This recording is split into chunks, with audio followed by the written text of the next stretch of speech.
Two men were walking along one summer day. Soon it became too hot to go any further.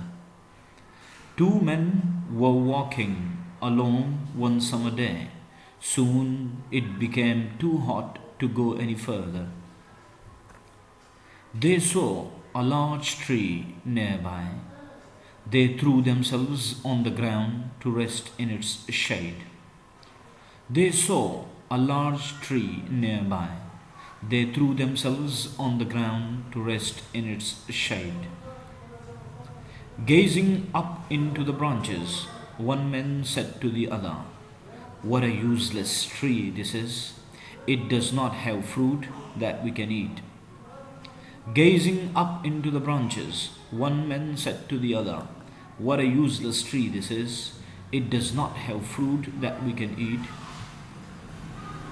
"Don't be so ungrateful," rustled the tree in reply. "Don't be so ungrateful," rustled the tree in reply.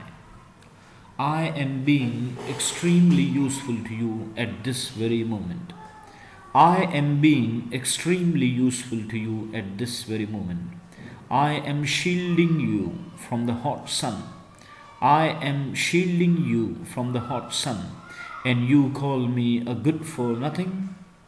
And you call me a good for nothing?